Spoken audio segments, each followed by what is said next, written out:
प्रेरणयं भर्गो देवस्य धीमहि धियो यो नः प्रचोदयात्। ओम श्री कृष्णाय वासुदेवाय हरे परमात्मने प्रणतक्लेशनाशाय गोविंदाय नमो नमः। जन्मादस्य यतोऽन्वयादितरतश्चार्थे स्वभिज्ञस्वराट् तेने ब्रह्महृदाययादिकवये मुह्यन्ति यत् सूर्यः तेजो वारिमृदां यथा विनिमयो यत्र त्रिसर्गो मृषा धाम्ना स्वेन सदा निरस्तकुहकं सत्यं परं धीमहि सच्चिदानन्दरूपाय विश्वोत्पत्त्यादिहेतवे तापत्रयविनाशाय श्रीकृष्णाय वयं नमः। वन्दे राधापदाम्भोजं ब्रह्मादिशुरवन्दितं यत् कीर्तिं कीर्तनेनैव पुनाति भुवनत्रयम् पुनाति भुवनत्रयम्। सभी भागवत प्रेमियों को राधे राधे।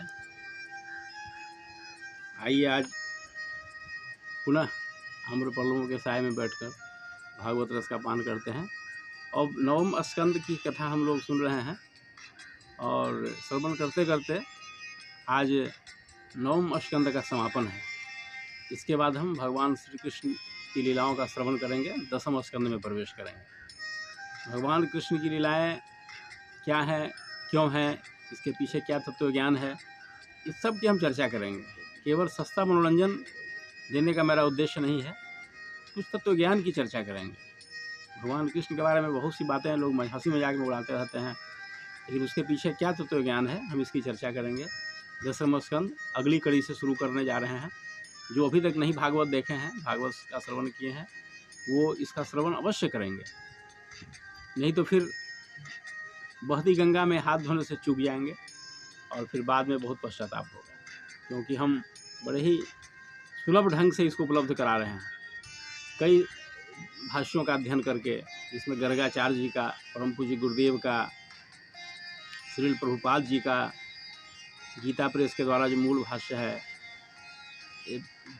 पूज्य डोंगरे जी का, इन सब का भाष्य पढ़ने के बाद सबका मटेरियल थोड़ा थोड़ा लेकर के और हम आपके सामने प्रस्तुत कर रहे हैं। इतना अच्छा मौका नहीं छोड़िएगा तो इसको दुर्भाग्य ही कहा जाएगा, क्योंकि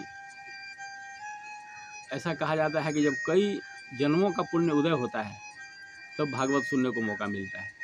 भागवत सुनने का यह मतलब नहीं है कि बड़े पंडाल में ही जाकर बैठे, जिसके आयोजन में 20-20 लाख 25 लाख रुपया खर्च होते हैं। भागवत आप स्वयं पढ़िए, सबसे अच्छा है कि आप स्वयं पढ़िए, नहीं तो हम जो सुलभ ढंग से आपको उपलब्ध करा रहे हैं इसमें आप भाग लीजिए, इसको श्रवण कीजिए, कुछ कमेंट भी कीजिए, नहीं समझ में आए तो पूछ भी लीजिए, कहीं कोई शंका हो।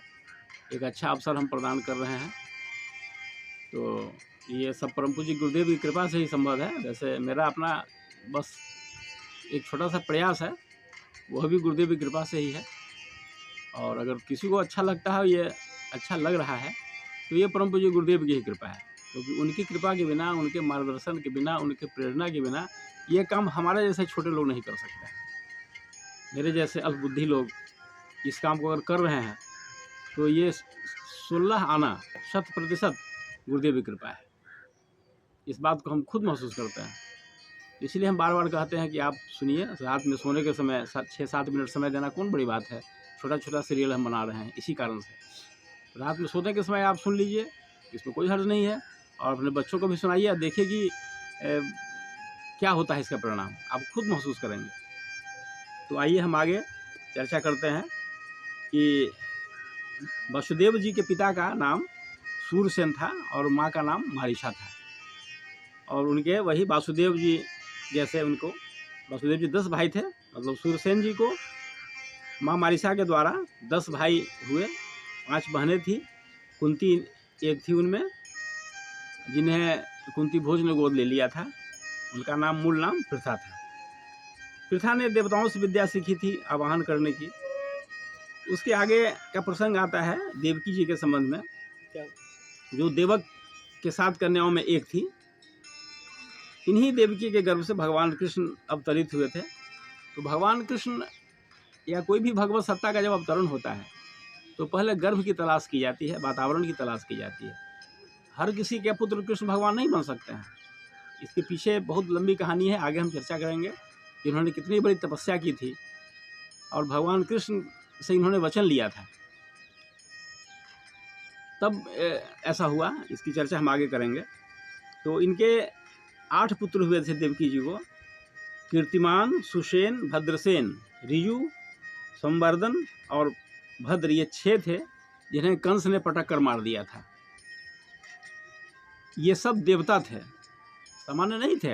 ये सब भगवान का कौन सा काम किस लिए होता है, ये बड़े बड़े ज्ञानी नहीं समझ पाते हैं।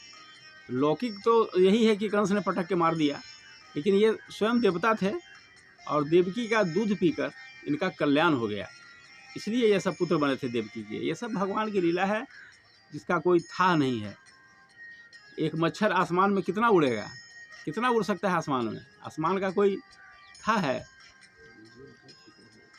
तो हम लोग केवल ऊपर ऊपर की बात करते हैं, इसलिए ऐसा लगा कि कंस ने सबको मार दिया। जो कुछ भी हुआ, अच्छा लगे बुरा लगे, ये सब भगवान की प्रेरणा से हुआ है।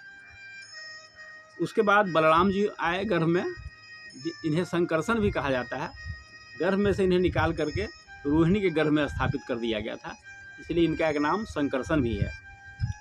और उसके बाद 8वें पुत्र, जैसा कि बलराम था पहले से, कृष्ण आए, भगवान श्री कृष्ण आए। ये कृष्ण अवतार नहीं है, हम लोग बोलचाल की भाषा में कहते हैं ये कृष्ण अवतार नहीं है। अवतार का मतलब होता है कि एक अंश से आना, धरती पर अवतरित होना। ये संपूर्ण रूप में भगवान है। ब्रह्म शास्त्रों में कहा गया है कि श्री कृष्णस्तु भगवान स्वयं, ये स्वयं भगवान है, इनके ये अंशावतार नहीं है, ये पूर्ण ब्रह्म के, ये पूर्ण ब्रह्म ही है। इसकी चर्चा हम 10वें स्कंद में विस्तार पूर्वक करेंगे। तो 8 पुत्र हुए और एक पुत्री हुई सुभद्रा।